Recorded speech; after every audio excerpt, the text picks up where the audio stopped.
Allah, apa dah jadi kedai aku ni? Ya Allah, tolong aku. Ya Allah, kau tengok kedai aku hari Sabtu. Tak ramai orang pun ni, ya Allah. Kenapa ni, ya Allah?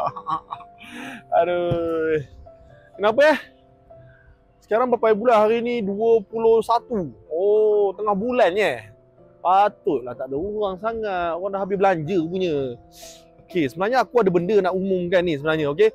Bermula bulan depan, bulan 7 ni, daripada 17 hari bulan sampai 22 hari bulan, tak apa kita kira 17 hari bulan, selama 6 hari, direct 6 hari kita akan buat satu promotion ataupun offer untuk semua orang.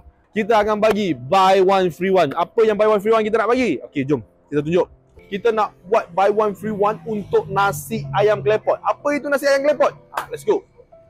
Okay, so nasi ayam klepot ni, okay, so kita akan buat buy one free one untuk 17 hari bulan. Ni panas ni, berasak ni. Woo!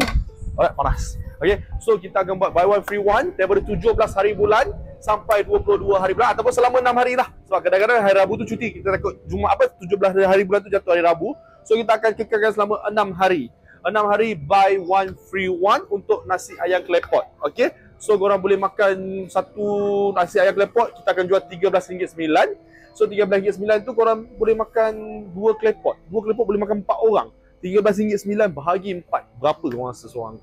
Murah sangat-sangat. So saya rasa sangat-sangat berbaloi lah kepada mungkin orang-orang yang dalam tengah bulan ni kadang-kadang duit dah banyak habis, bayar tu, bayar ni. Nak makan luar pun kena fikir 2-3 kali kan, nak berjimat-jimat. So tak mahal.